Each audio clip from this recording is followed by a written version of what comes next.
What does love require? What does love require?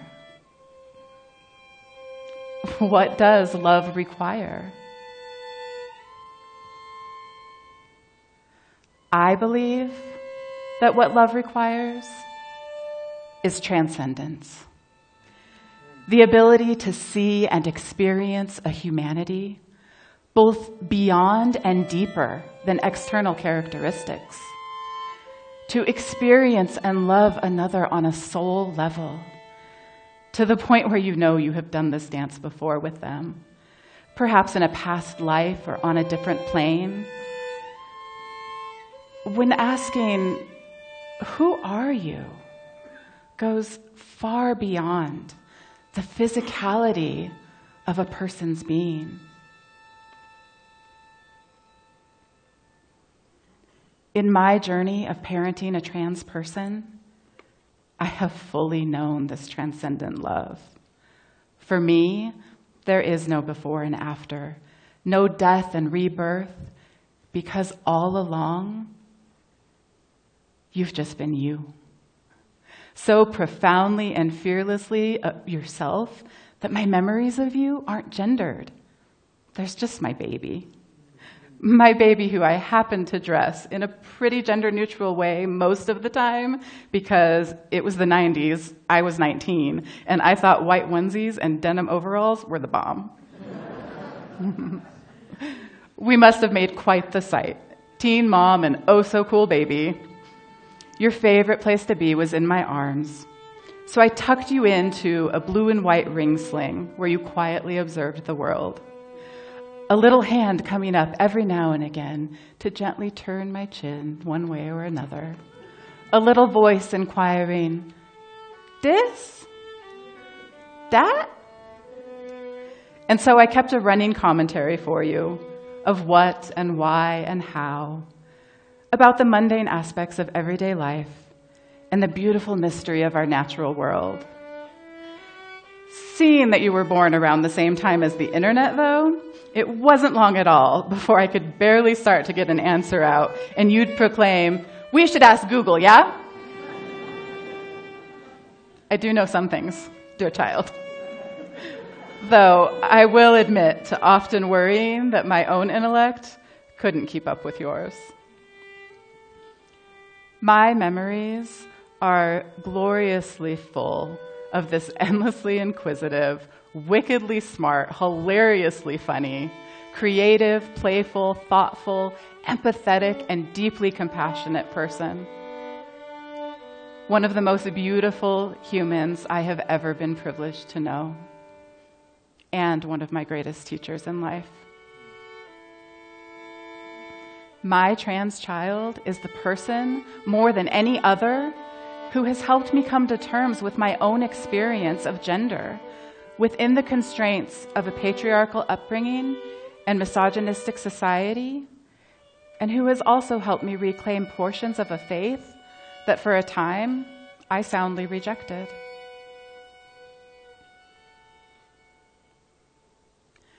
I attended private, conservative, and evangelical Christian schools from kindergarten through high school. And there were so many times during those years where I expressed a dream or desire related to my future life and career goals, and I was scoffed at and laughingly told, "But you're a girl." I would have loved to be a pastor or minister or theologian, but according to them, those avenues weren't open to women. I remember wishing as far back as elementary school that I'd been born a boy, because it was obviously better. Boys could do and be anything they wanted. In my freshman year of high school, I had to prepare an original oratory for my speech class on the topic of my choice. I chose homosexuality and the church.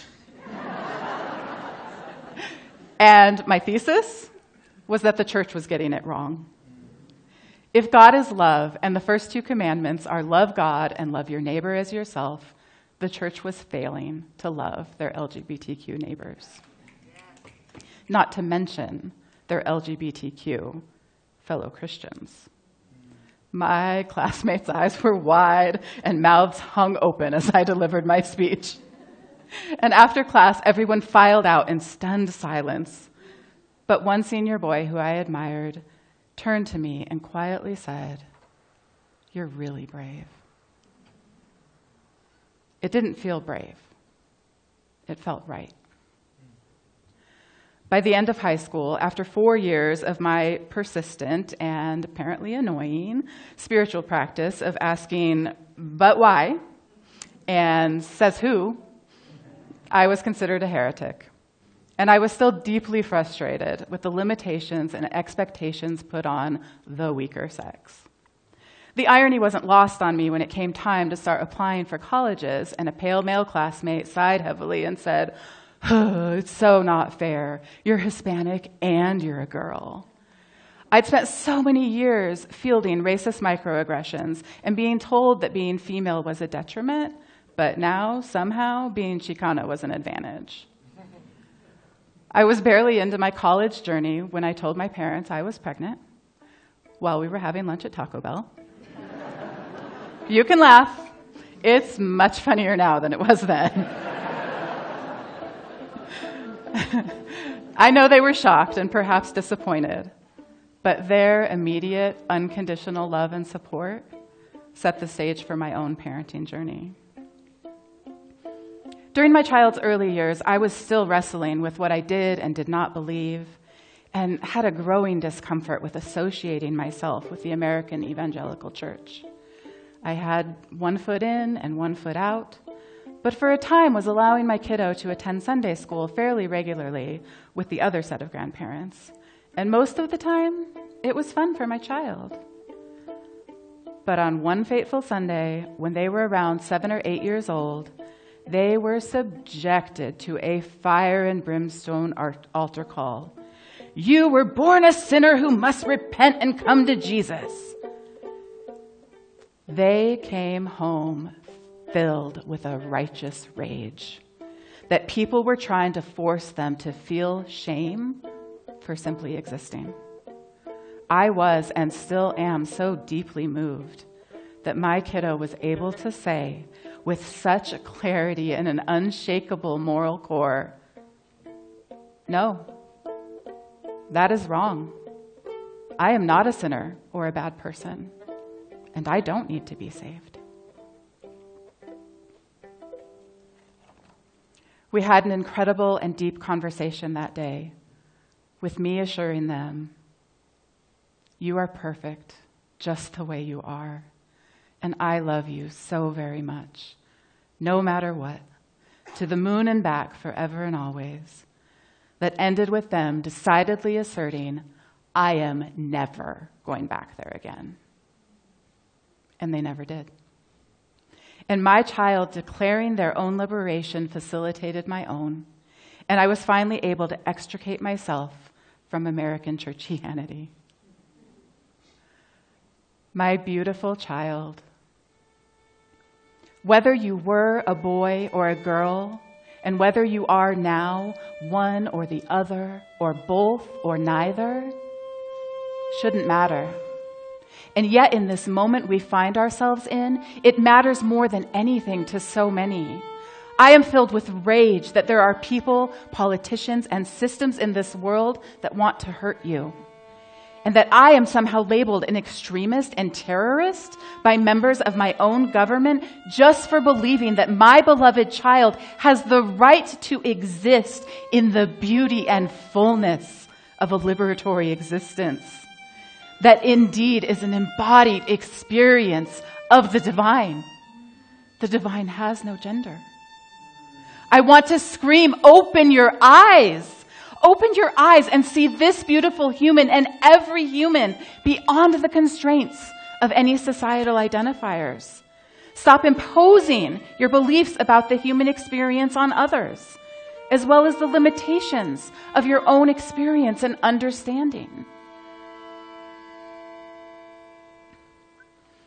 My child joyously and courageously came out as a teenager, and in those years of fluidity and then transition, they approached sharing their truth with friends and family in an open and honest way, inviting anyone and everyone to ask me anything, which terrified me, as I feared that the questions might be rude or invasive.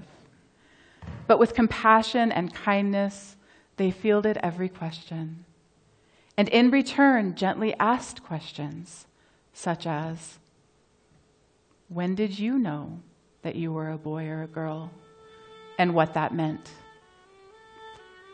Have you always felt happy and safe in that identity? Have you ever wished for others to see you as more than just that identity? Have you felt constrained by it? Disappointed with the rules it has imposed on your existence? The paths it has opened and closed? The societal expectations that come along with it? I had never thought about most of those questions before, but this opportunity to reflect deeply with my child about what it has meant for me to be in my body and to be a woman in a man's world were so generous in helping me understand my own journey. And the space they offered to ask them questions about their experience was so eye-opening and humbling. Now it was my turn, the mama's turn, to ask this, that. And the teenager became the patient teacher, explaining acronyms and identities and their place in it all. My beloved child, I am so grateful to be your mama. You will always be my baby, and you are perfect just the way you are. I love you so very much, to the moon and back, forever and always, no matter what. Thank you for teaching me, for showing me, for being transcendent love.